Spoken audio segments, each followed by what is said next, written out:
Bien, Dios les bendiga.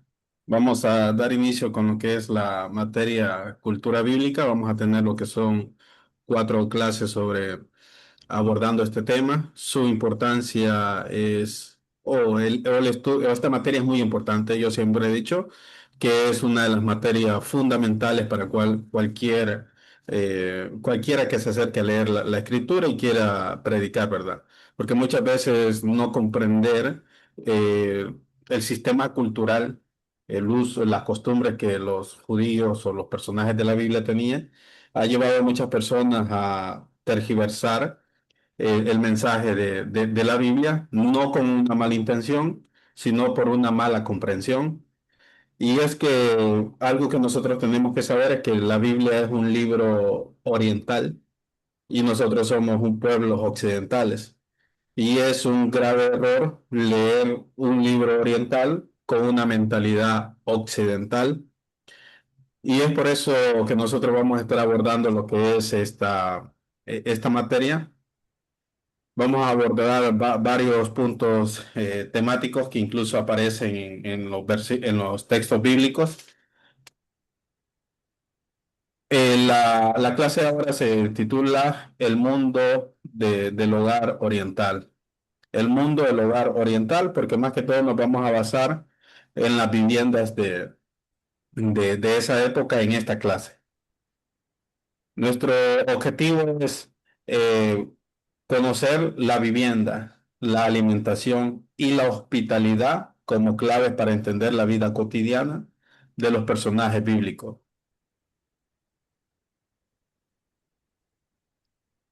En esta primera intervención vamos a hablar sobre la Biblia en su mundo, sobre tiendas, casas y vida doméstica. Fred White, que es un autor el autor del libro Usos y Costumbres de las Tierras Bíblicas, dice, la Biblia fue escrita por orientales. Muchos leerán las escrituras con el prejuicio de sus propios usos y costumbres occidentales en lugar de interpretarlas desde el punto de vista oriental. Como señalábamos, es el primer error muchas veces de nosotros al acercarnos a la Biblia, llevar nuestro pensamiento occidental a un libro oriental. Y no solamente un libro oriental, sino un libro que se escribió su último escrito fue escrito hace casi 2000 años, un poquito más de 2000 años. Y en este caso, vamos a aprender a abandonar nuestros prejuicios o nuestros ojos occidentales para aprender a leer la Biblia con una mentalidad oriental. La Biblia es un libro oriental, mencionaba. Hay un problema de leer la Biblia con ojos occidentales. Y en este caso, la Biblia nació en el Oriente, en el Antiguo Oriente Próximo, el Antiguo Testamento. El Nuevo Testamento circuló normalmente en Asia Menor, y todos sus autores humanos eran personas orientales. Sin embargo, la mayoría la lee con categorías, imágenes y costumbres occidentales. Este, este tipo de Regáleme un café, Elías. causa malentendidos, interpretaciones forzadas y pasajes que parecen inexplicables.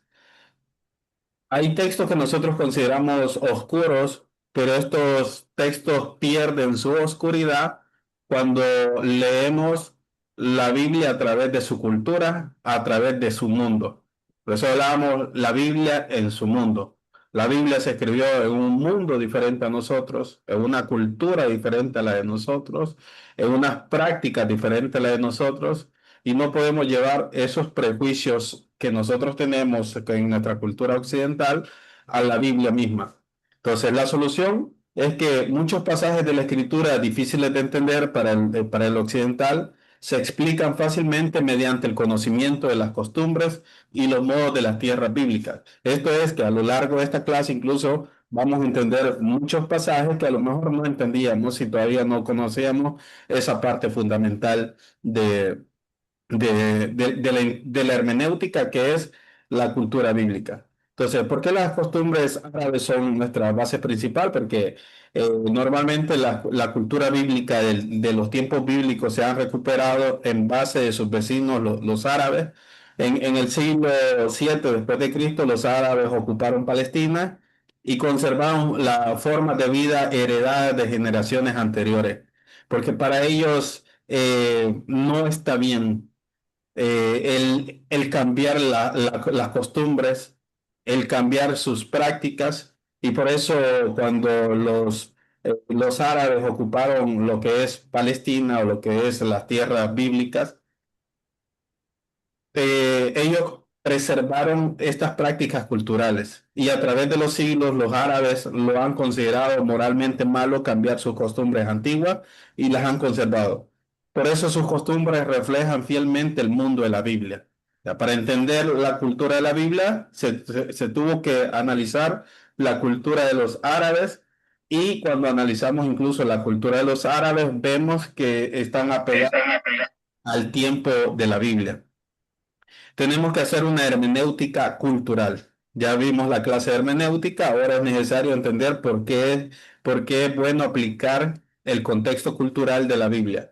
Porque interpretar los textos bíblicos dentro del marco histórico-cultural en que fueron escritos va a ser una de las mejores herramientas para sacar el mensaje del texto bíblico que nos va a dar una mayor riqueza en nuestra lectura. Textos que considerábamos oscuros o difíciles de entender, los vamos a empezar a comprender de gracias acuerdo.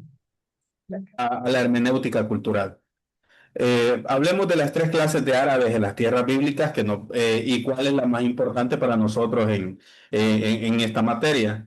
El mapa social que vamos a utilizar en toda esta materia, tenemos la clase nómada, que serían los beduinos, que serían los pastores que viven en las áreas desérticas. Su estilo de vida es el pastoreo, vive en tiendas, viaja continuamente. Tenemos los equivalentes bíblicos de quienes eran pastores, algunos ejemplos en la Biblia. Tenemos los patriarcas, Abraham, Isaac, Jacob, incluso el autor bíblico pone a Abel como pastor de ovejas, que trajo lo mejor de las ovejas para Jehová.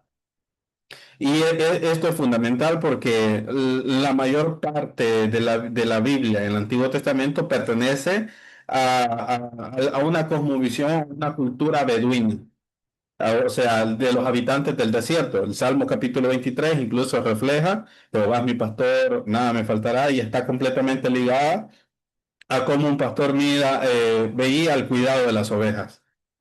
Entonces, luego tenemos lo que es la briego. El nombre árabe que reciben es Feyahin. Ellos se dedican a la agricultura, viven en casa de un cuarto en aldeas. El equivalente bíblico, el pueblo común de Israel en Canaán. Ellos se dedicaban a la agricultura. Tenemos también el citadino, que el nombre árabe que reciben es el Beyadín, que es el comerciante y vive en la ciudad. El equivalente bíblico lo tenemos en habitantes de Jerusalén, de Damasco, etcétera. Nosotros nos vamos a enfocar normalmente en el beduino, que es en lo que vamos a analizar ese estilo de vida, como mencionaba. La mayoría de textos del Antiguo Testamento y del Nuevo Testamento mantienen la cosmovisión o el pensamiento cultural de los beduinos, de la gente que vivía en los desiertos. El desierto era un lugar muy especial para ellos. Ahí incluso en el desierto o la gente se apartaba al desierto para buscar la presencia de Dios. Sea, toda la gente que quería buscar a Dios se iba al desierto. Por eso Juan el Bautista se va a predicar al desierto. Juan no se fue a predicarle a arena o a los escorpiones, como normalmente algún cristiano podría leer ese texto. O sea, cuando nosotros creemos que Juan el Bautista se iba al desierto a predicarle a las piedras, a la arena, a los alacranes y a las serpientes, es porque no entendemos cuál es el ámbito cultural que se manejaba en ese entonces. Y ahí estaba la gente que estaba buscando a Dios. Por eso Juan se iba a predicar ahí y venía a él la gente y Juan luego lo bautizaba. Tenemos entonces que el beduino es el que menos ha cambiado sus costumbres a lo largo de los siglos. El Feyajín ha cambiado solo un poco y el Beyadín, el citadino, ha tenido más contacto con Occidente y por eso es el menos útil para la fuente comparativa. Y para entender los textos del mundo patriarcal y pastoral, el beduino es de nuestra ventana más fiel al pasado bíblico. O sea, el beduino es incluso lo más cercano porque ha conservado a lo largo de los siglos lo que son las culturas y las prácticas. Cuando me escuche expresar la expresión o la palabra beduino, me estoy refiriendo a la gente del desierto. Beduino, siempre tiene que tener esa palabra en mente para que cuando en un estudio bíblico escuche la palabra beduino, es porque se están refiriendo a las personas que habitan en el desierto. Tenemos la tienda beduina, vamos a hablar sobre el material, el nombre que tenía y la función que tenía la tienda, porque cuando nosotros leemos una tienda en la Biblia es normal que nos venga a la mente una parca como si fuera un circo, como si fuera un toldo, pero ¿qué es la tienda beduina? Se llama Beit Shahar, que significa casa de pelo. Estaba fabricada con pelo de cabra negro, vasto y espinoso, que era el mismo material llamado silicio en la Biblia. Cuando nosotros leemos en la Biblia, se vistió con un abrigo de silicio, cometemos el error de imaginar un tipo de silicio del que nosotros tenemos en este tiempo. Pero cuando hablamos de silicio, estamos hablando de un abrigo de pelo. Y la tienda tenía la función, según la estación del año en la que se encontraran. En invierno hacía protección contra los vientos fríos. En verano los lados se levantaban y servían de sombra. Y una propiedad notable del material es que la tela de pelo de cabra es porosa cuando está seca. Y al recibir las primeras lluvias, el tejido se aprieta y se vuelve impermeable. O sea, la piel de cabra era fascinante para la protección tanto de la lluvia y también cuando es porosa, evitaba el calor. El silicio en la Biblia no es lo que nosotros imaginamos normalmente.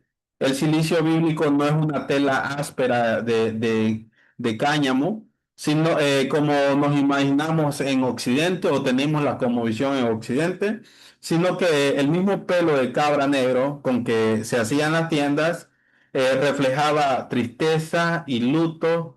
Génesis 37-34, segunda de Samuel 3:31. También se utilizaba como símbolo de humillación en Primera de Reyes 21-27. Se habla como un arrepentimiento en Daniel 9:3, se vestían de silicio. En Jonás 3:5 también el rey convocó a que se vistieran de silicio.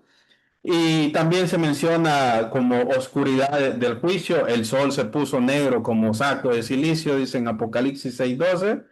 Y la lo evoca también, como las cabañas de Cedar, en Cantares 5:1. Entonces, el silicio, vestirse de silicio, era un símbolo, o la gente de la ciudad lo utilizaba como símbolo, diciendo, nosotros nos vestimos como volviendo al tipo de vida que teníamos cuando solamente teníamos una tienda. O sea, ahora Dios nos ha prosperado, Yahvé nos ha prosperado, Jehová nos ha prosperado, tenemos todo esto, tenemos esta gran ciudad, Jerusalén, y se vestían de silicio como señal que si nosotros seguimos de esta manera, vamos a volver a cuando solamente teníamos una simple tienda. Características del lenguaje perdón, esta no tiene nada que ver.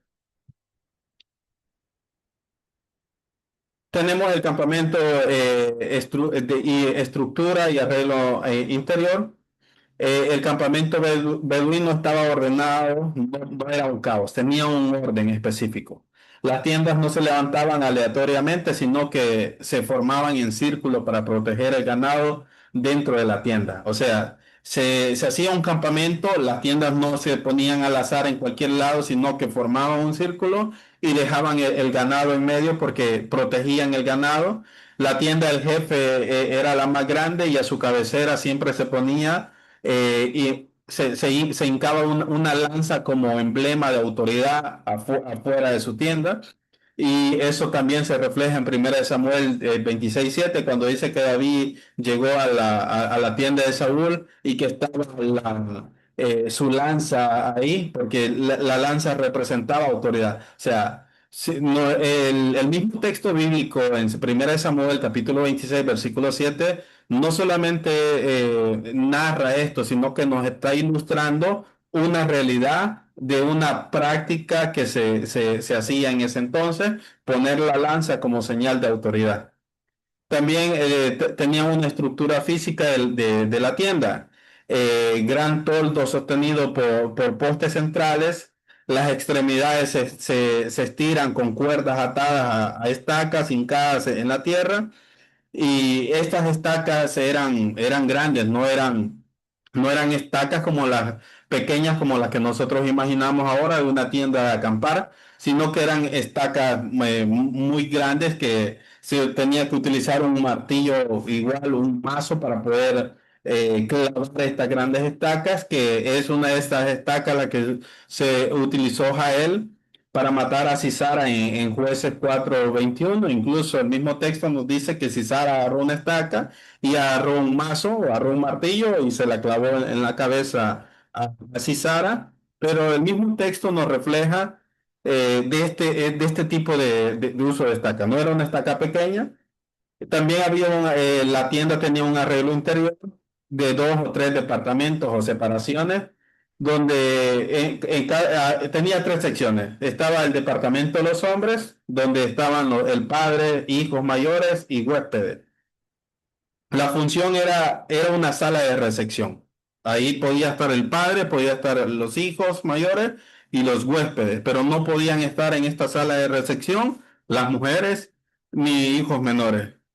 Luego tenemos el departamento de las mujeres. Estos departamentos eran divididos por otra tela, en este caso del mismo silicio. Entonces, el departamento de las mujeres estaba el departamento de las esposas, hijos y criadas. Era una zona privada separada por una cortina. El tercer departamento también, que era opcional, estaba para criados o ganados, tenía la función de servicio. Tenemos una aplicación directa sobre estas 3 divisiones por las cuales están constituidas las tiendas y que todavía en el mismo texto bíblico se encuentra. Dice que Sara estaba en el departamento de las mujeres, o sea, no era visible. Sara no podía estar en el departamento de los hombres, sino que Sara estaba al lado, separada por una cortina, en el departamento de las mujeres. Desde la sala de recepción, pero podía oír todo. O sea, ella podía escuchar todo, por eso cuando recibe la promesa de Jehová que va a visitar a Sara y que Sara en su vejez tendrá un hijo. Y como ella está escuchando, no está en el mismo departamento, pero como solamente lo separa una cortina, Sara se ríe. Dice, ¿por qué se ha reído Sara? Porque Sara se rió al otro lado. Entonces, vemos una aplicación directa sobre esta práctica cultural en el mismo texto bíblico. También tenemos el amueblado interior y el carácter del peregrino, los utensilios, lo que tenían en sus casas, los muebles, el ajuar de la tienda, o sea, los muebles que tenían, ellos tenían solamente lo necesario. Tenían un piso cubierto con alfombras, de noche se extendían esteras para dormir. Los mantos del día sirven de colchas por la noche también. Tenían sacos de grano alrededor de los postes, molino de mano y mortero a la mano. Tenían sacos de piel colgados para guardar agua y líquidos. También estos odres para agua estaban hechos de piel. Pocos utensilios de cocina, tenían lo básico, botes, bandejas, vasijas, tazas. No había utensilios para la cocina como nosotros teníamos ahora en día, que tenemos un plato para la sopa, tenemos un plato para comida pequeña, un plato para esto, un plato para aquello, un vaso para esto, tazas para café. No, incluso más en la segunda sección vamos a abordar o más adelante vamos a estar abordando cómo, ilustrando, por ejemplo, la cena del Señor. ¿Qué tipo de utensilios había en la cena del Señor? O sea, había lámpara de aceite de oliva para iluminar la noche, que era una lámpara pequeña, era como un platillo donde tenía aceite y solamente tenía una mecha para poder encender esta lámpara. No era una lámpara como nosotros nos imaginamos ahora en día. También tenía el fogón excavado en el suelo, rodeado de piedras, que incluso eso menciona cuando la sal se ponía en las piedras para proteger. También tenemos que la tienda se heredaba, nunca se hace nueva. Se fabrica una tienda completamente nueva. Las secciones dañadas se remiendan con tiras nuevas de pelo año tras año, que es lo que más Jesús también refleja, que dice que si ponen paño nuevo en algo nuevo, paño nuevo, perdón, en algo viejo, a la larga termina rompiendo. Pero ellos de esta manera remendaban la tienda. Cuando la tienda se dañaba, ellos ponían tiras nuevas de pelo y año tras año lo hacía. La tienda se ampliaba añadiendo secciones, jamás se reemplazaba. Isaías también lo menciona como metáfora de la prosperidad de Israel, donde dice, ensancha el sitio de tu tienda, alarga cuerdas y fortifica tus estacas. Porque las tiendas se hacían de esa misma manera. Se añadían secciones, jamás se reemplazaban. Simple y sencillamente se añadía y se reparaban. Esto lo encontramos en Isaías 54:2. El sentido teológico del peregrino dice, por fe Abraham habitó como extranjero en la tierra prometida con Isaac y Jacob, herederos de la misma promesa, en Hebreos 11:9. Dice, confesando que eran peregrinos y extranjeros sobre la tierra.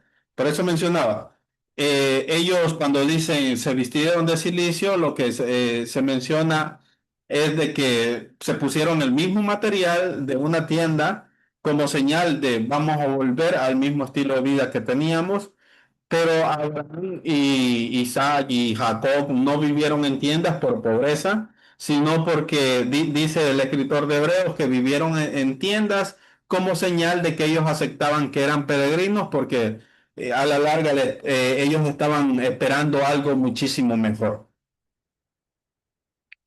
La casa de un solo cuarto también, el propósito de piso, paredes y techo.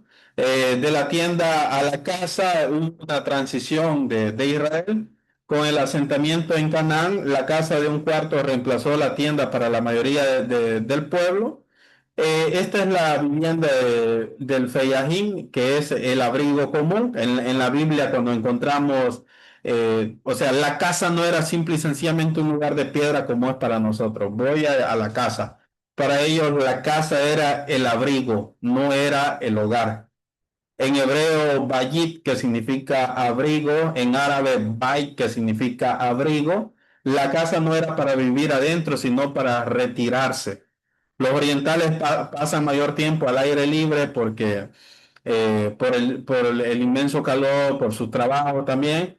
Y la casa no era el hogar, la casa era un abrigo, la casa era para retirarse. Por eso los salmistas prefieren llamar a Dios su abrigo y refugio. Cuando el salmista llama a Dios abrigo, no tiene en mente un abrigo como nosotros lo tenemos en mente, sino que tiene en mente ese refugio, ese lugar donde se puede retirar y van a encontrar tranquilidad. Solo encontramos en Salmo capítulo 61:3, Isaías 4:6 y entre otros textos también. Los materiales de construcción de estas casas de un solo cuarto, que estas casas de un solo cuarto ya son diferentes a la tienda, estaban hechos, tenían piso, que era tierra aplanada y compactada, a veces con cal, con lodo. No tenemos una referencia bíblica exacta, pero es como como los árabes en la actualidad, que han cambiado un poco. En este caso, esta segunda sección, ellos han cambiado un poco la cultura, pero igual la han preservado. Están también las paredes que estaban hechas de adobe, luego secado al sol y piedra áspera pegada con lodo, porque las piedras es lo que más abundaba para Israel y lo que más abunda en Israel. Por eso es que la lapidación era incluso la sentencia que se le daba a aquellos que transgredían la ley. Eso lo encontramos en Job capítulo 4 versículo 9 donde se habla de casas de arcilla, porque las casas estaban hechas de esa manera. Tenían un techo también que eran vigas de madera, más ramas, más tierra apisonada, con rodillos. En Deuteronomio 22:8 se menciona que en el techo se tiene que hacer un pretil. ¿Por qué se tiene que hacer un pretil? Porque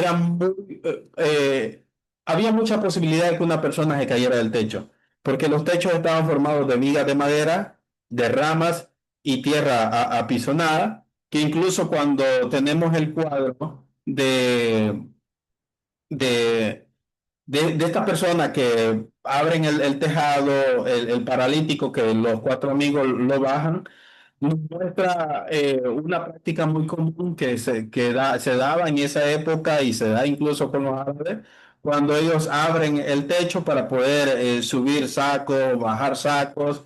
Eso se podía por cómo estaban diseñados los techos.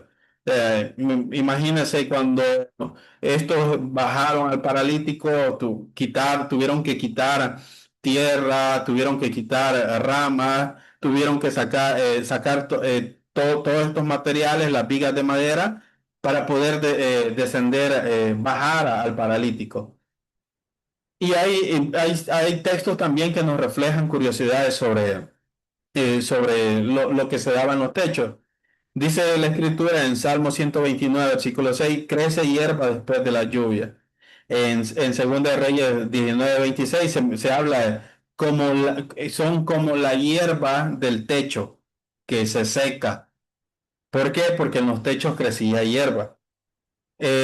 También se nos habla de que produce goteras en aguaceros fuertemente por la forma en que estaban diseñados, donde Proverbios 19:13 lo compara con la mujer rencillosa o la mujer contendiosa, y lo compara que una mujer rencillosa es como gotera, o sea, desesperante, porque este tipo de techo causaba goteras.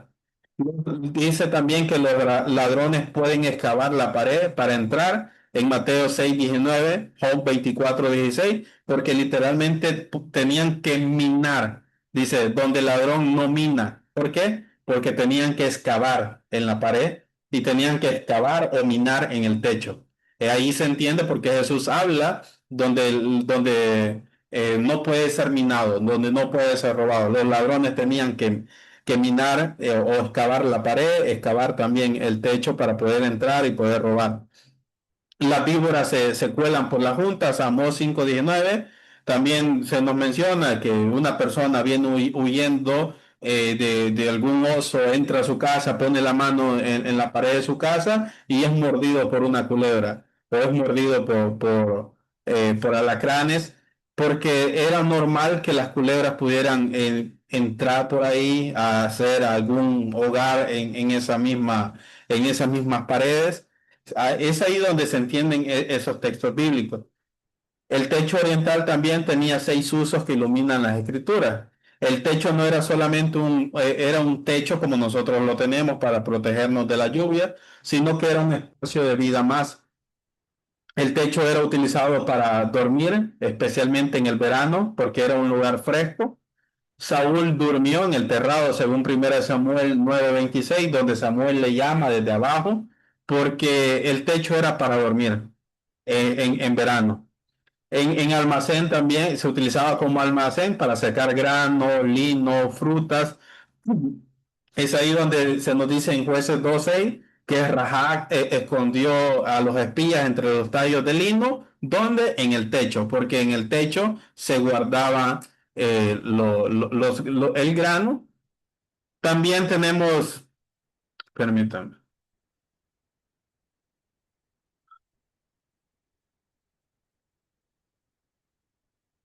mm, me confirman todos si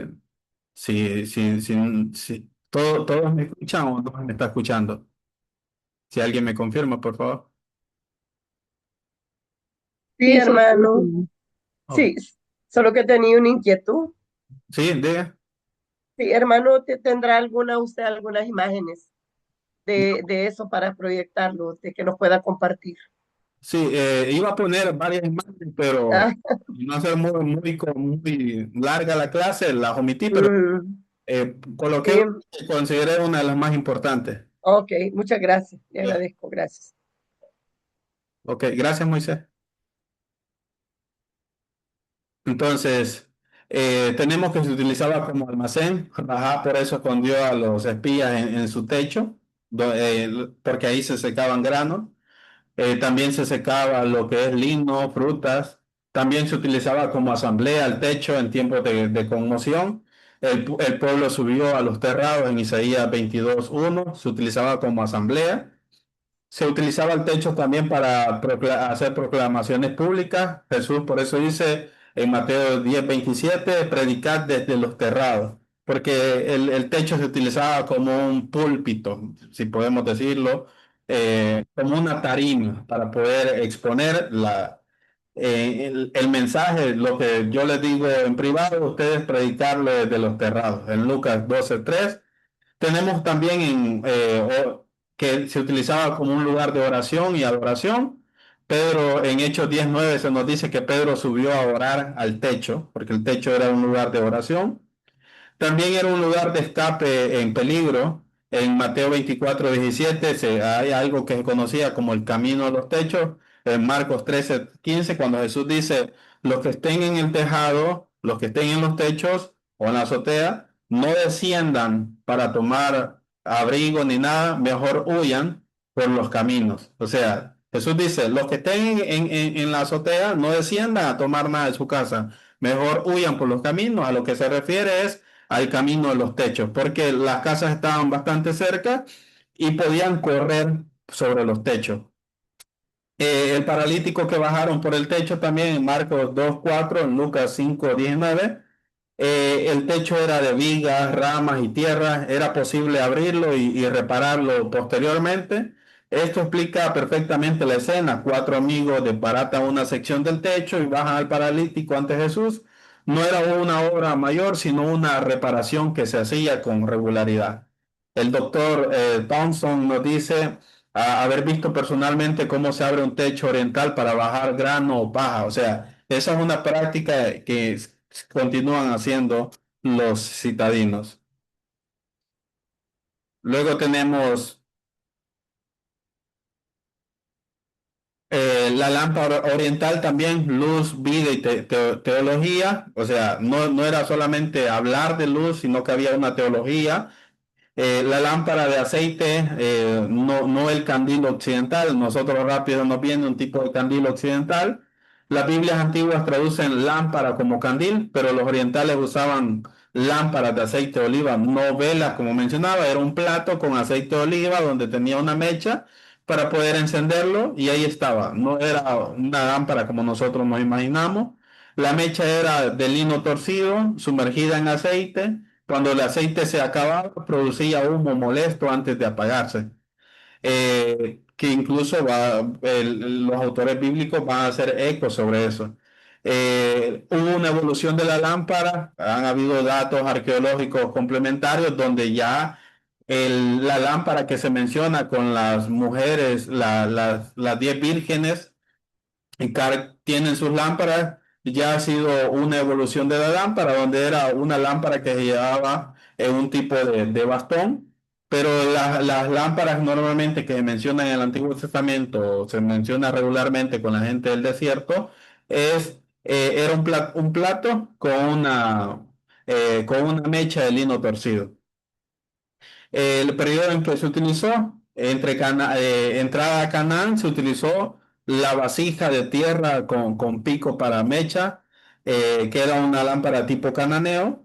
En el año 1000 antes de Cristo, la lámpara de Mesopotamia, que era un tubo cerrado más segura. En el siglo V antes de Cristo se utilizaron lámparas griegas de negro vidriado. Y en tiempo de Cristo, lámpara tipo platillo mejorada con cubierta, usada por las vírgenes en Mateo 25. Ya estaríamos hablando de un tipo de lámpara, otro tipo de lámpara.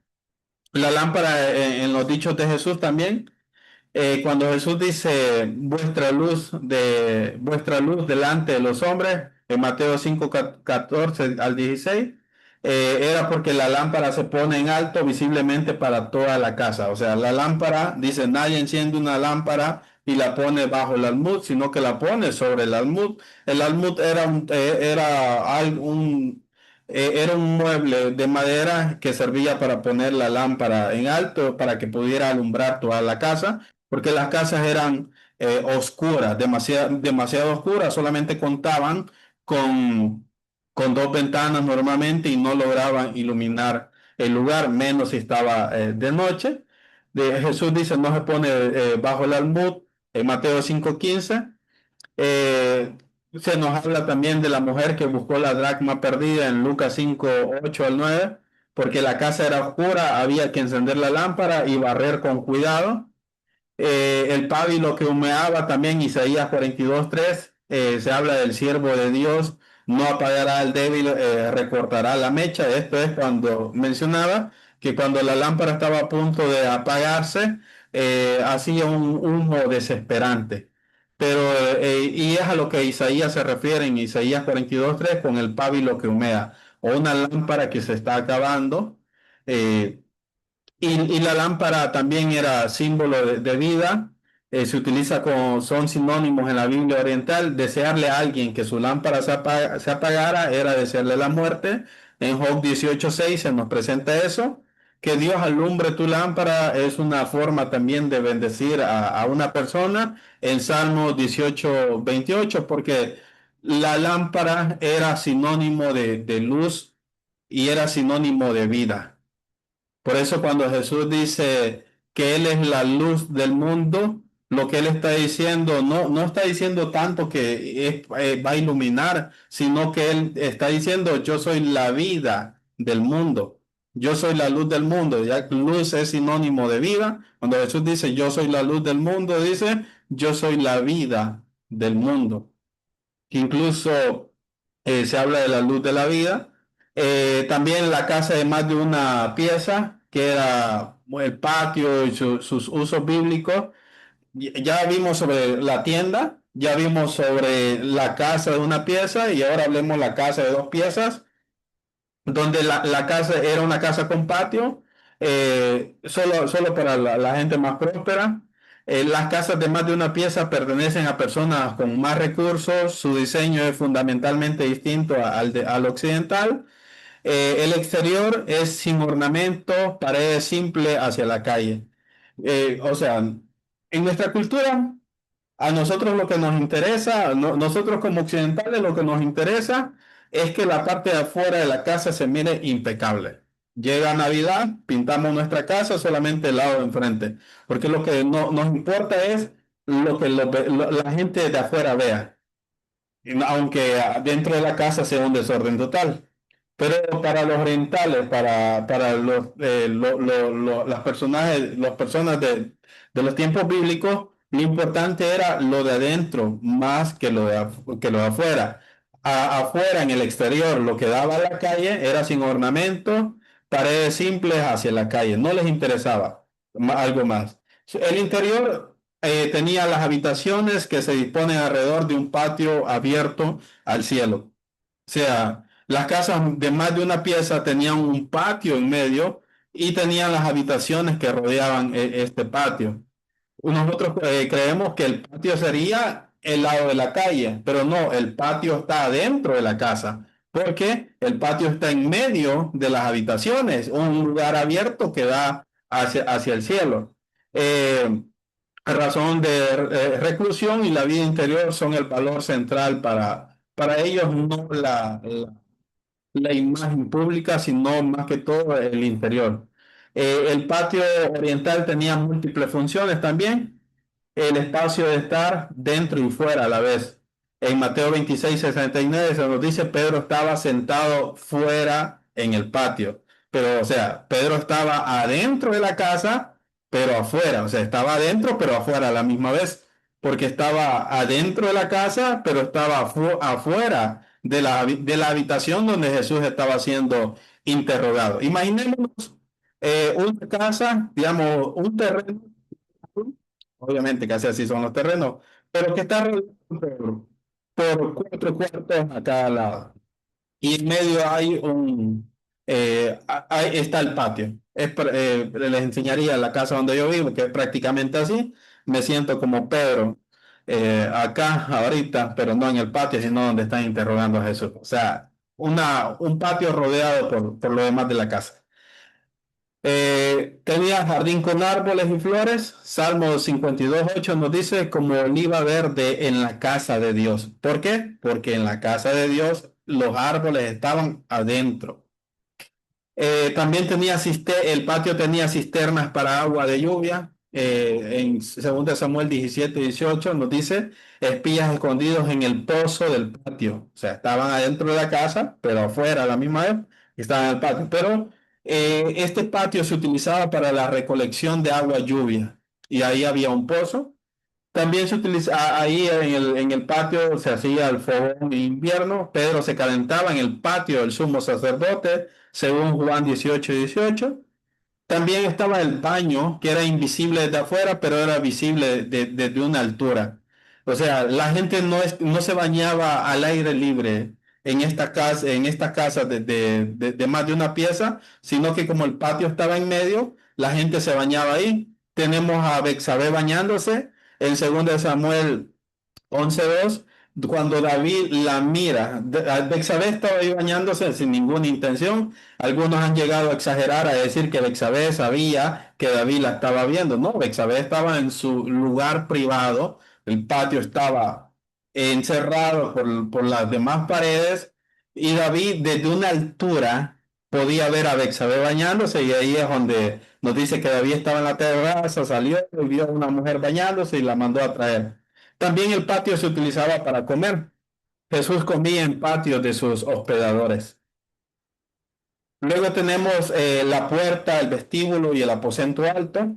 La puerta oriental, que es un mundo de costumbres, el portón y la puertecilla, que es el portón principal, el zaguán. El portón principal era el zaguán, solo se abría en ocasiones solemnes y estaba incrustada en el zaguán una puertecilla para el uso ordinario. Pedro golpeó la puertecilla del patio en Hechos 12:13. Y lo que nos dice que la gente ni siquiera se atrevió a utilizar, a abrir esa puertecilla. Las llaves también orientales estaban hechas de madera de hasta 45 centímetros de largo.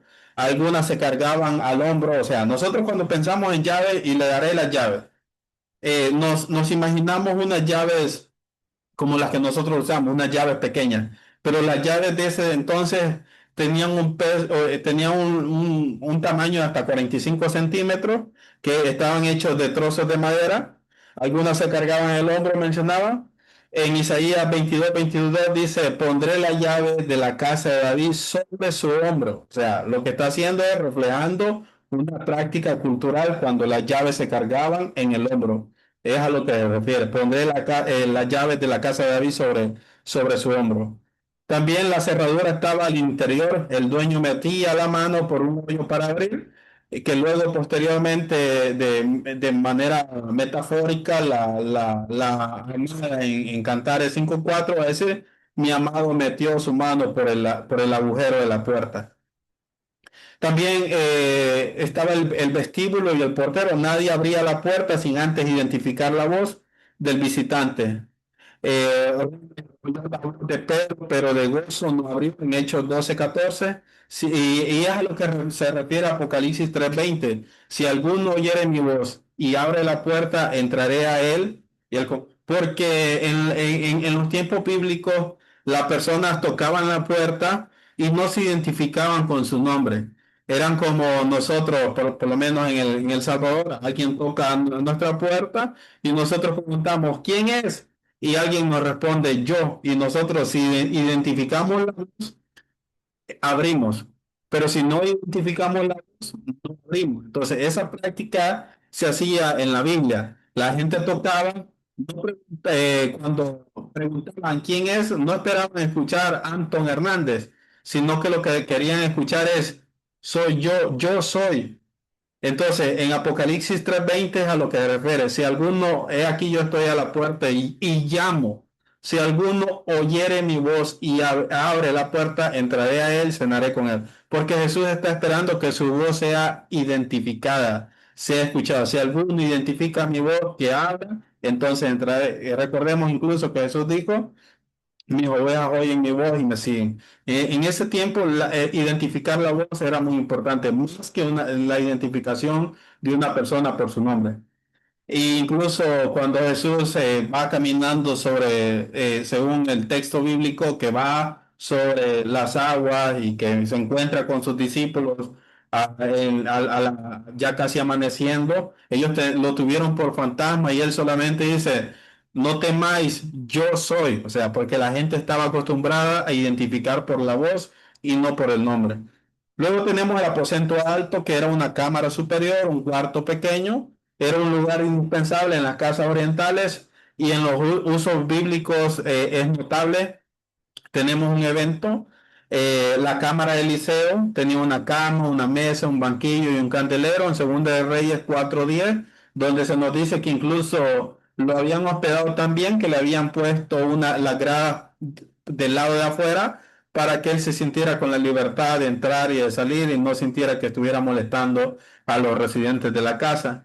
Entonces, el aposento alto para la última cena también en Marcos 14, 12, 16, en Lucas 22, 7 y 13. Este era un lugar muy especial y pequeño donde se reunían personas, ¿verdad? Para pasar un momento alegre.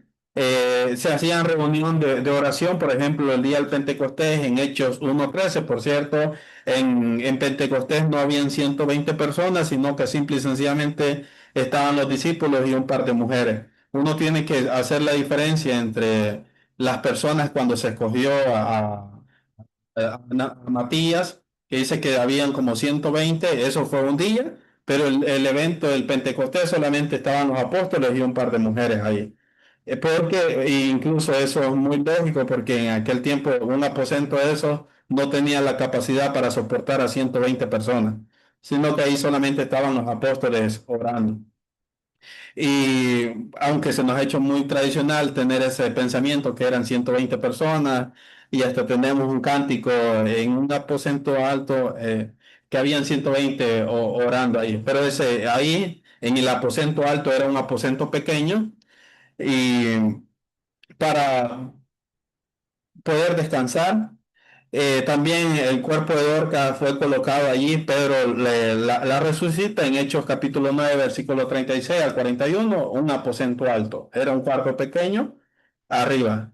En esta primera intervención hemos hablado entonces, o hemos conocido un principio hermenéutico, que es conocer el mundo físico donde vivían los personajes bíblicos, transforma pasajes oscuros en escenas vividas y comprensibles.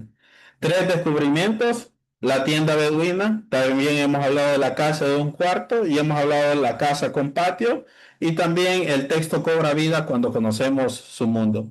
¿Qué pasa? Si nosotros leemos sin contexto cultural, por ejemplo, el tema del silicio, se nos viene a la mente una tela áspera de cáñamo, una imagen que sería una imagen occidental, pero cuando conocemos el contexto cultural, leemos silicio y rápido nos viene a la mente un pelo de cabra negro que se hacía en las tiendas.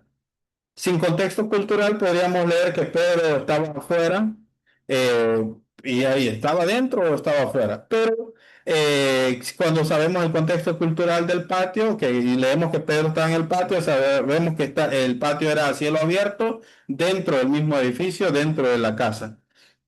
Tenemos también la puerta de Apocalipsis 3:20.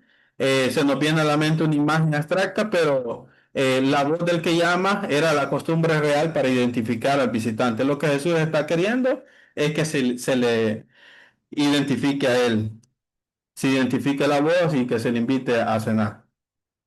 Vamos, voy a pasar a la siguiente sección para que dejemos las preguntas para el final. Si alguien tiene una pregunta, pero, la escribe.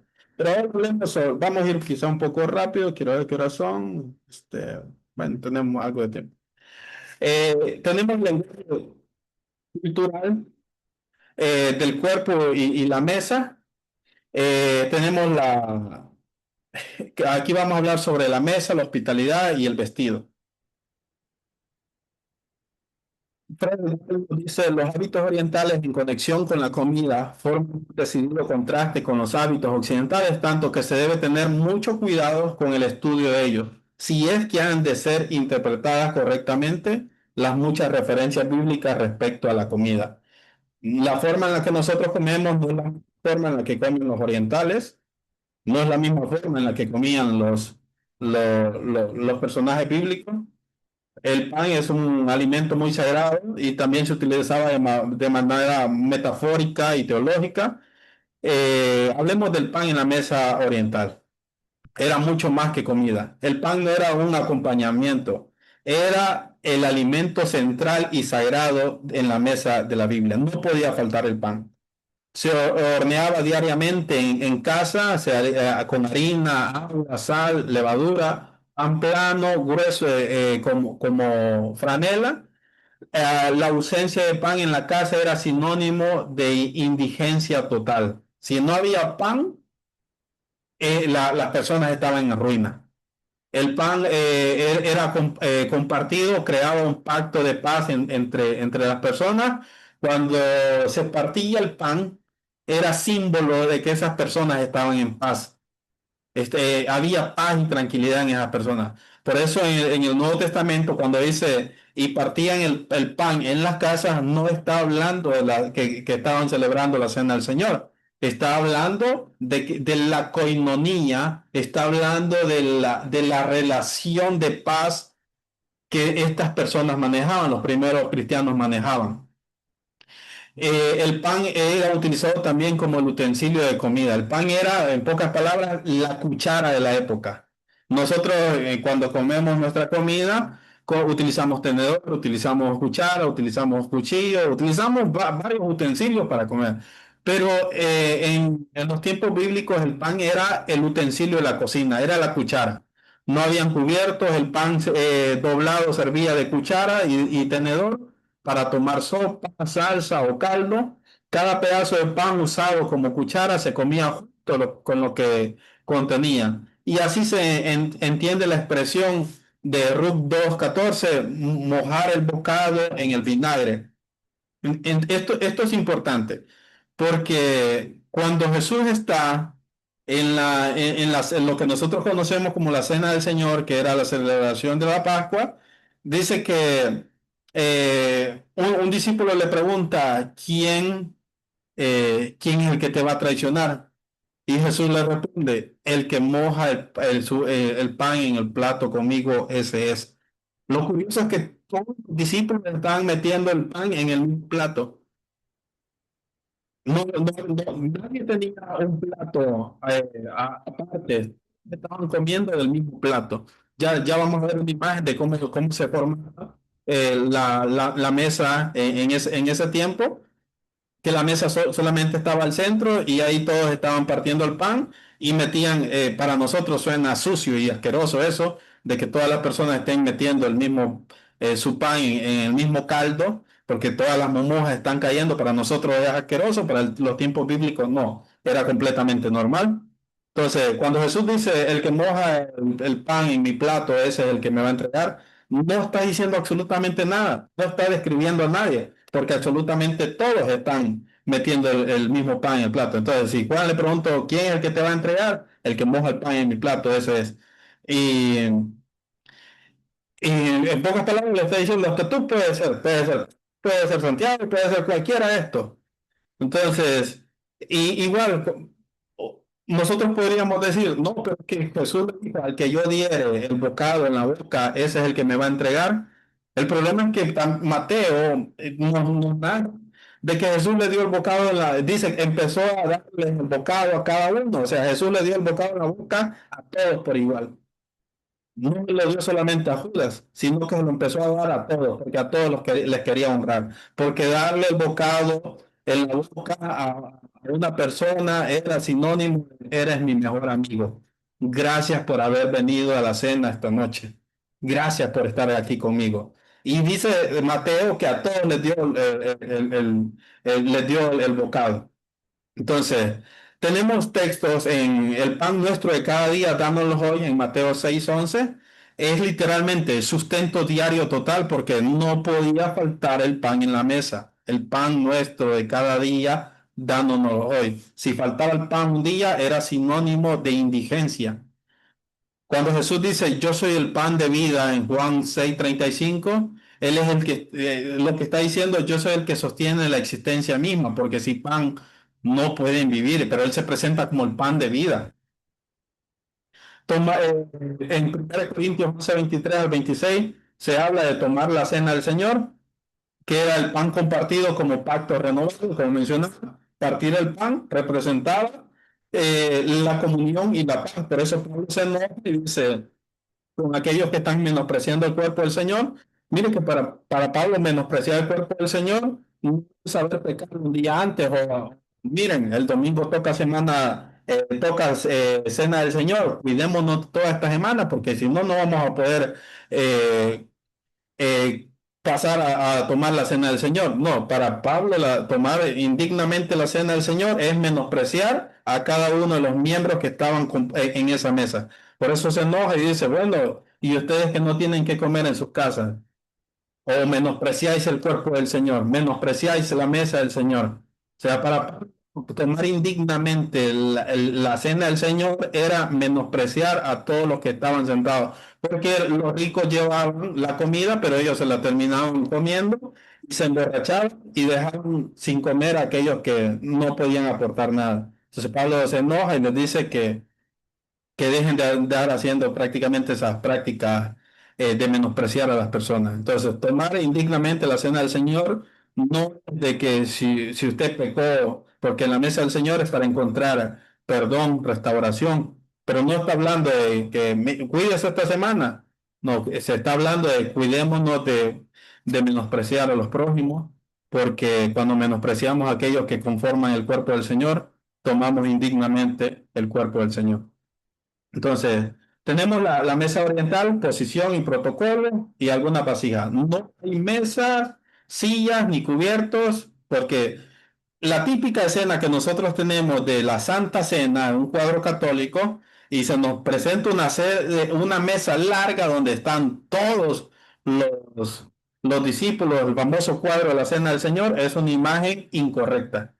Porque la mesa hebrea primitiva, el shul pao, era una estera de cuero normalmente extendida en el suelo. Eso es en el tiempo del Antiguo Testamento. Era una estera de cuero extendida. Los comensales se sentaban o agachaban en el suelo alrededor de esta estera de cuero. Y esto explica el Salmo 69:22, donde dice, sea su mesa lazo delante de ellos porque literalmente la gente se podía tropezar con la mesa. ¿Cómo se podía tropezar? ¿Cómo nosotros nos podemos tropezar con nuestra mesa si nuestra mesa no llega a nuestra cadera? Es imposible que nosotros nos tropecemos con nuestra mesa. Pero el Salmo 69:22, reflejando esa mesa que utilizaban en los tiempos del Antiguo Testamento, refleja ese pensamiento. Sea su mesa lazo delante de ellos, porque las personas se podían enredar en esa estera de cuero. También habían posiciones de comer según la ocasión.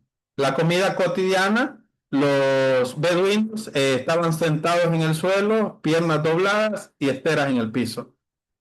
Comidas de honor, que eran de reyes y patriarcas, estaban sentados en sillas o en banquillos principalmente.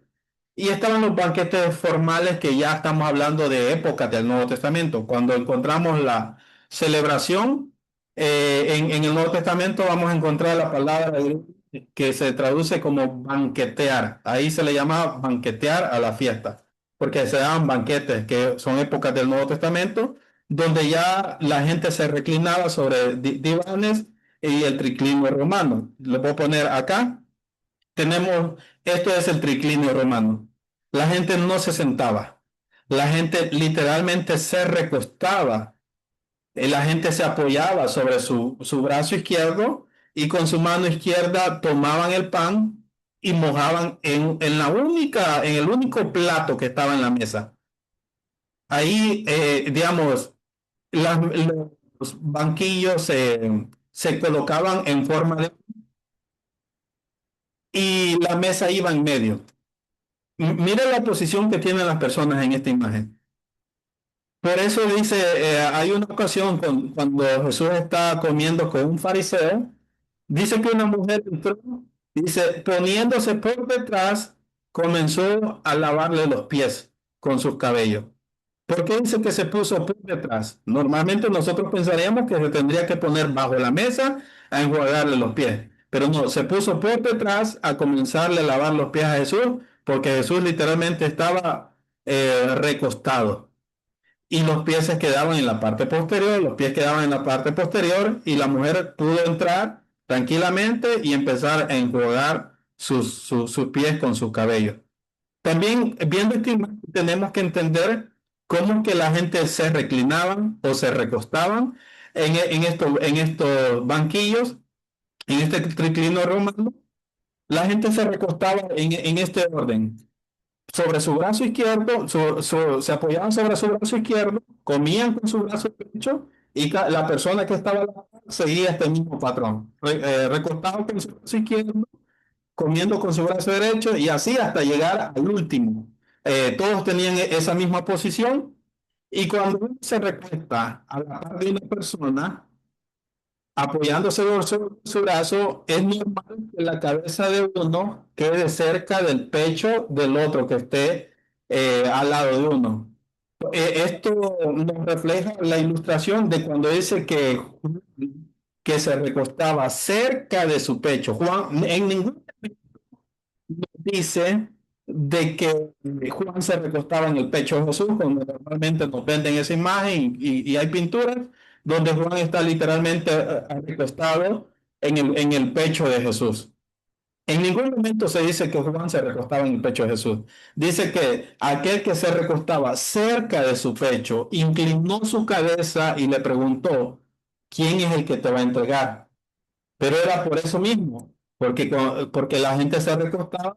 Por ejemplo, este que tenemos al lado izquierdo, este de blanco, su cabeza quedaba cerca de este que tiene la túnica café, el de la túnica café quedaba, su cabeza quedaba cerca de este que tiene esta túnica como beige.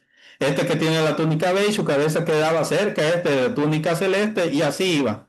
O sea, y en estos lugares se asignaban lugares de honor. Supongamos que este anciano de color celeste es el anfitrión.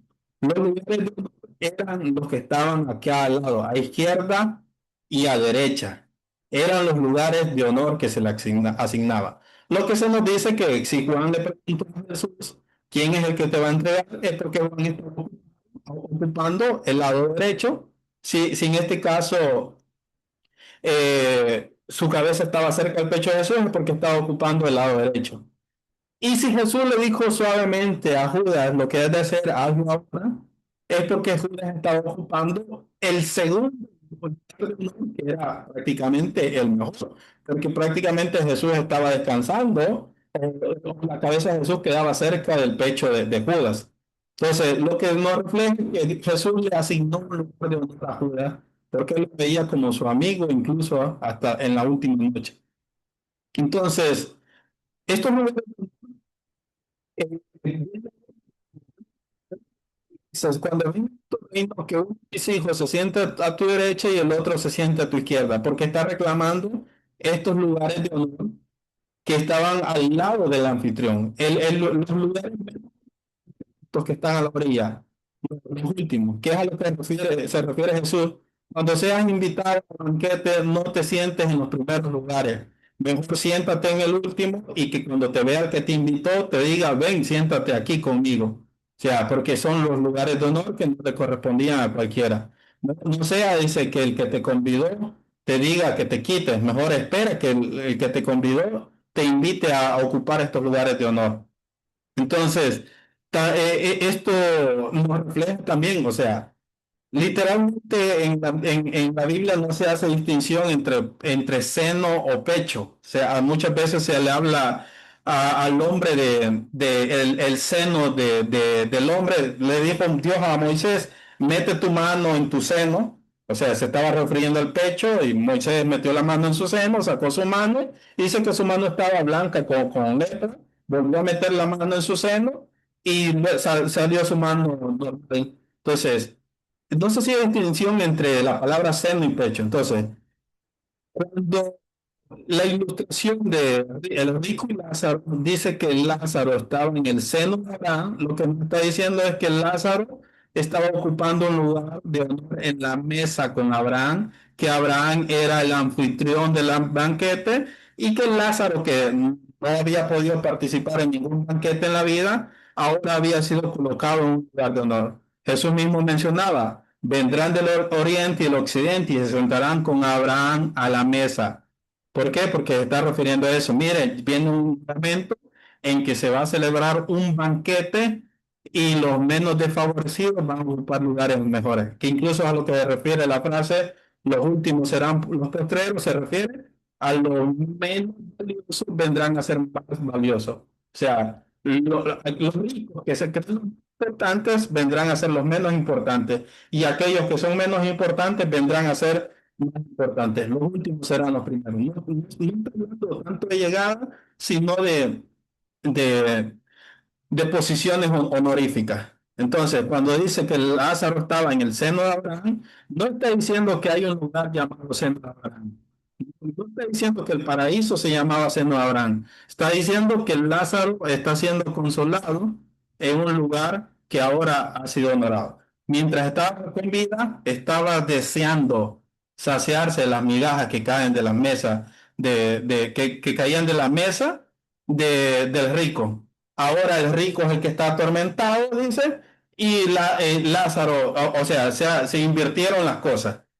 Ahora Lázaro es el que se está saciando, es el que tiene un lugar de honor en la mesa de Abraham. Entonces, por eso se entiende que una mujer lavó los pies de Jesús poniéndose por atrás, por la posición que están ocupando.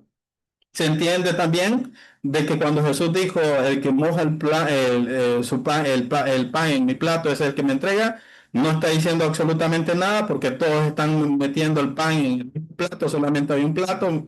Mencionaba, no es como nosotros que tenemos un plato para cada uno.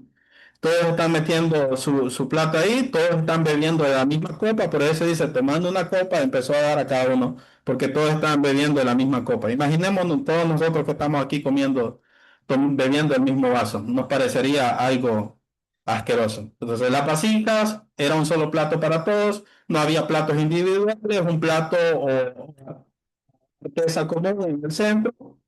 Los comensales toman el alimento con los dedos o con el pan. Jesús dijo, el que mete la mano conmigo en el plato, Mateo 26-23, todos en el mismo plato. El lavado de manos antes de comer también por un criado sobre las manos extendidas, una palangana compartida. Eliseo estaba caracterizado así también, que daba agua a manos a Elías, que vertía el agua en las manos de Elías. En 2 Reyes 3:11 era su función. La discusión con los fariseos en Mateo 15:1 al 2 era sobre el ceremonial rabínico, no sobre la higiene. También, ¿por qué tus discípulos no se lavan las manos, etcétera? Tenía que ver con algo ceremonial y no tanto con higiene. La Biblia no está promoviendo que no nos lavemos las manos antes de comer. Si usted todavía no hace nada, lávese las manos. Entonces, banquetas y cenas especiales, había una doble invitación oriental. Para un banquete se enviaba dos invitaciones, se enviaba una invitación anticipada y se enviaba otra invitación el mismo día cuando estaba todo listo.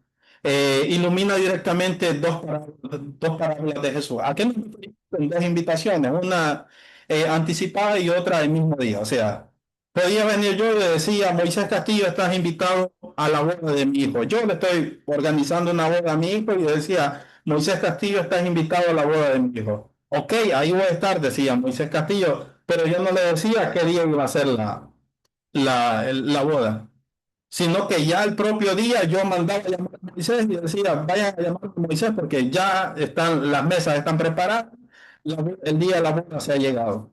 Y mi criado tenía que ir donde Moisés Castillo y Moisés Castillo tenía que abandonar absolutamente todo lo que estaba haciendo por asistir a la boda porque no había nada más honorable que asistir a una boda. Se decía que incluso la Torá tenía que dejar de ser leída por causa de una boda, por un banquete de bodas. Entonces, dice que un rey hizo banquete de bodas y envió a sus siervos a llamar a los convidados. ¿Por qué no a llamar a los convidados? Porque ya habían sido previamente invitados. Mateo 22, del 2 al 3.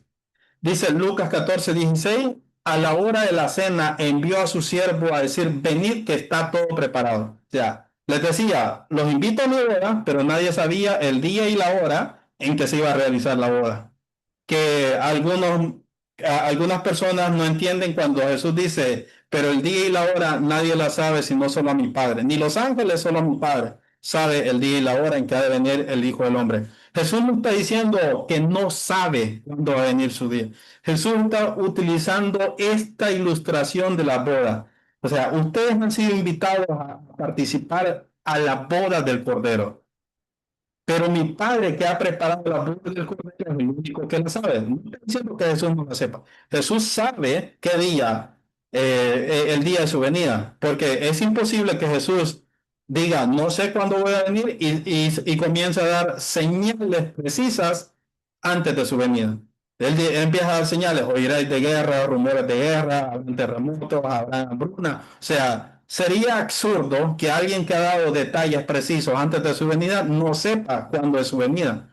Pero ¿cómo se resuelve eso? Jesús está utilizando el lenguaje de las bodas de la época. Por eso menciona un rey que hizo bodas para su hijo. ¿Y quién es el hijo? Siempre utiliza esa parábola Jesús que lo presenta en él como hijo. Dice, mi padre me ha preparado una boda, pero el día, o sea, en ese mismo entonces, en esa misma cultura, nadie sabía el día y la hora en que la boda se iba a realizar. O sea, todos estaban invitados, pero nadie sabía el día y la hora en que se iba a realizar la boda. Todos tenían que estar preparados, que cuando viniera el día de la boda, tenían que dejar de hacer todo lo que estaban haciendo para presentarse ante la boda. Entonces Jesús no es que ignoraba el día de su venida. Jesús está utilizando esta ilustración de la boda. Cuando dice fuérzalos a entrar, no es una violencia, era una etiqueta, porque los orientales estaban acostumbrados, y en los tiempos bíblicos estaban acostumbrados, que se les insistiera en entrar. Entonces, cuando dice fuérzalos a entrar, no está diciendo sean violentos, sino insistan, sean insistentes, porque las personas esperaban que se les insistiera. Creo que a Pedro también es que le invitan a pasar y él dice, no, no, y dice, le volvieron a insistir y entonces entró. Y es que era normal que si yo decía, por lo menos, hermana Roxana, pase a almorzar. Era normal que por etiqueta ella dijera, no, no, no, porque está esperando una segunda invitación, una segunda insistencia. Entonces, cuando Jesús dice fuérzalos a entrar, no está hablando de violencia, está hablando de etiqueta. El invitado oriental no debía aceptar de inmediato, tenía que tener el privilegio de volver a ser invitado.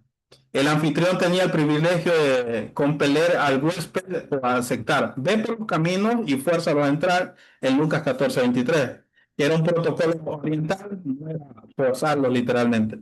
Las tinieblas de afuera, esto también, el terror real no solo era una metáfora, los banquetes eran nocturnos en habitaciones brillantes, iluminadas. O sea, imagínense, a usted y todas las personas que iban tenían que llevar una lámpara en el camino, porque los banquetes de bodas se hacían por las noches y usted tenía que llevar una lámpara.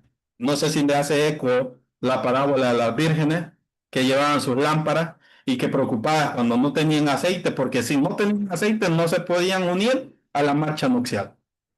Entonces, la gente llevaba sus lámparas, luego se ponía la lámpara y en la ciudad era el lugar más iluminado. Ese lugar, donde estaba realizando el banquete de bodas, era un lugar tan iluminado, y estamos hablando en tiempos donde no existía el alumbrado público, no existía el alumbrado que nosotros tenemos en la casa, que las casas eran completamente oscuras, y cuando la parábola dice, ¿por cómo entraste aquí? ¿Por qué no estabas vestido de boda?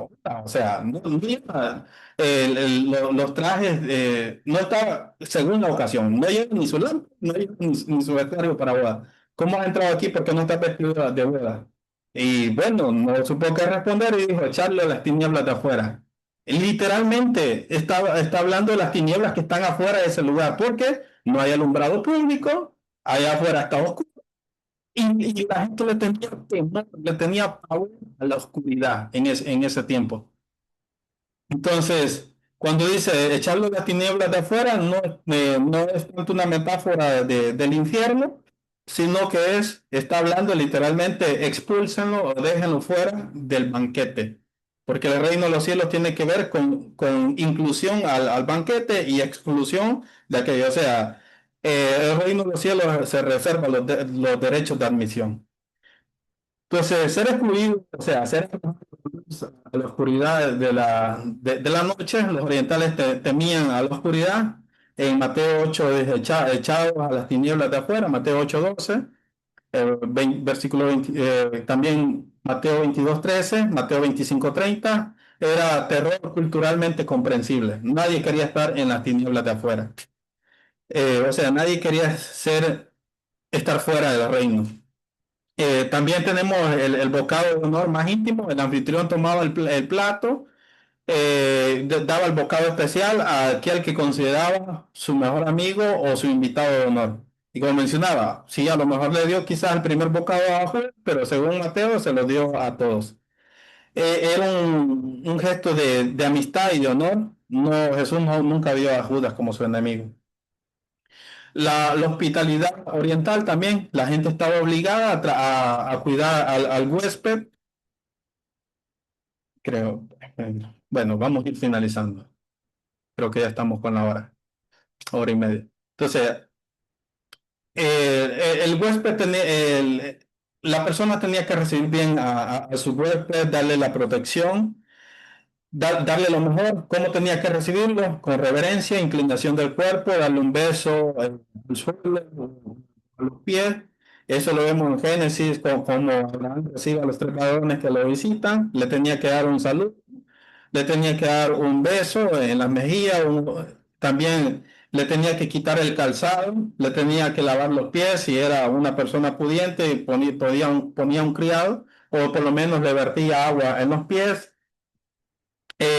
También al- le hago un lavado de pies, mencionaba, que es la imagen que tenemos de portada de esta materia, porque es lo que Jesús hace, tratar bien a sus invitados cuando se ciñe la toalla y empieza a lavar los pies. También se le ofrecía vaso de agua, se le ofrecía comida compartida. Aquí tenemos todos los versículos, después les envío yo las diapositivas para estas que vamos a pasar de abuelo de pájaro. Y prácticamente lo que le decía es, su casa es mi casa. Y que Jesús después le reclama a un fariseo, le dice, cuando se está quejando por lo que está haciendo la mujer, le dice, vine a tu casa y no hiciste conmigo esto. En cambio ella no ha dejado, no me diste agua para lavarme los pies, en cambio ella no ha dejado de lavar los pies, a lavarme los pies. Jesús está reclamando de que no se le ha tratado como se debería de tratar a un huésped. La Biblia es exigente con la hospitalidad. En Hebreos todavía dice, no os olvidéis de la hospitalidad, que muchos sin saberlo hospedaron ángeles. Entonces, la Biblia nos exige la hospitalidad. Sodoma y Gomorra fue destruida, según el texto bíblico, no, como muchas veces el cristiano cree que por la homosexualidad. Sodoma y Gomorra fue destruida por su falta de hospitalidad. Por eso el único que sacan de la ciudad es a Lot, porque Lot es el único que los recibió y les dijo, pasen, y le rogaron. Y ellos dijeron, no, vamos a pasar la noche aquí en la plaza. Y Lot insistió, porque como ya hablamos de la exigencia, insistencias o forzarlos a entrar. Lo que insistió, bueno, ellos aceptaron.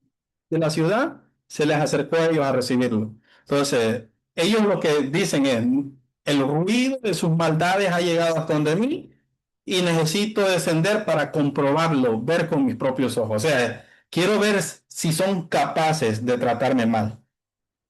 Y eso también lo vamos a encontrar en jueces donde tratan mal a un levita, a los benjaminitas, y bueno, tenemos una de las imágenes más crueles en ese texto de jueces. Bueno, el compartir el pan no era cualquier cosa también, no cualquiera se sentaba a la mesa de alguien. Nosotros nos sentamos en las mesas, vamos a un restaurante, si no hay mesas desocupadas, nos sentamos con alguien a la par. Los hebreos no eran así, ellos no se sentaban con cualquiera a la mesa, ellos se sentaban solamente con personas íntimas en la mesa, por eso era terrible de que un amigo lo traicionara. Por eso Jesús dice, aquel que se sentaba conmigo levantó contra mí su calcañar. ¿Por qué? Estaba diciendo, aquel que comió en mi mesa me traicionó. Las personas que yo consideraba más íntimas me traicionó. Un enemigo no probará la sal de su adversario a menos que esté dispuesto a reconciliarse. O sea, se decía, porque ni siquiera un enemigo se podía sentar con su enemigo a comer solamente si estaban dispuestos a reconciliar. No había nada peor que alguien que había comido a su mesa lo traicionara. Por eso cuando Jesús dice, uno de ustedes me va a entregar, aquel que come uno de ustedes me va a entregar, uno de los que comen en mi plato me va a entregar, uno de ustedes me va a entregar. Y todos empezaron a preguntar, ¿seré yo, Señor? No sé, y todos estaban preguntando, ¿seré yo? Porque todos andaban ganas de entregarlo. Pero tenemos el ejemplo de Abraham y Abimelech. El banquete confirma el pacto de paz y alianza. O sea, se sentaban incluso para sellar una alianza. El siervo de Abraham y Labán, el siervo rechaza comer hasta cumplir su misión. Los Gabaonitas de Israel en Josué 9, 11, 14, Israel comió de su provisión y quedó obligado a honrar el pacto. ¿Por qué? Ya comí con esta persona, estoy obligado a honrar este pacto.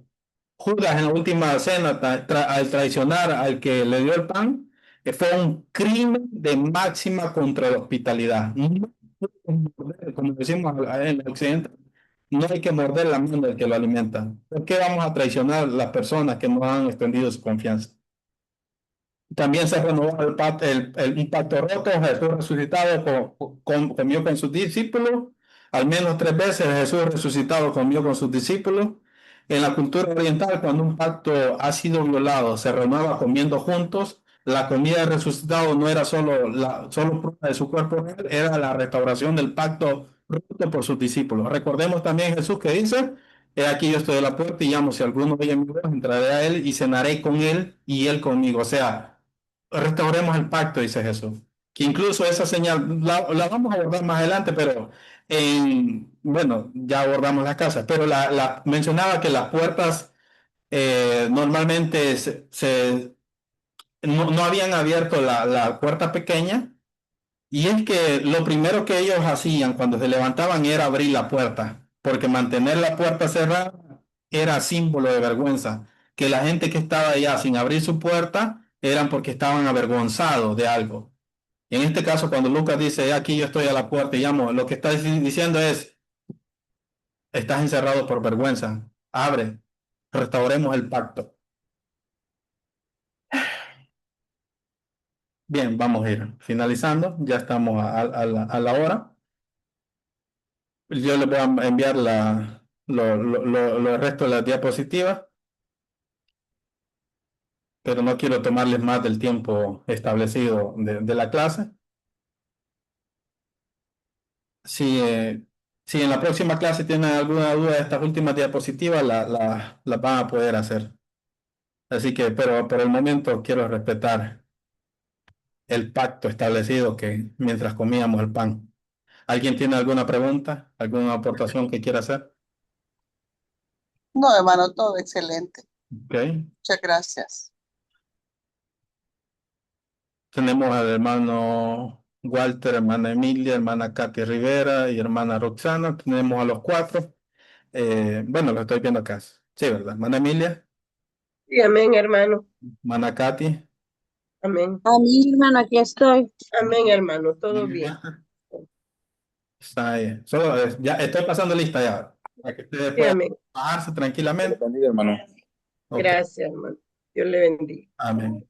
Entonces, no habiendo nada más que agregar, que sea el Señor quien Amén. bendiga. Gracias por su oportunidad. Los demás se quedan, ¿verdad? Un ratito. Entonces, Dios les bendiga, hermana Emilia, Dios hermano le bendiga, hermano. Mati y hermana Roxana. Amén, Dios le Dios bendiga. le bendiga, hermano. Amén, amén, amén. Ven, hermano.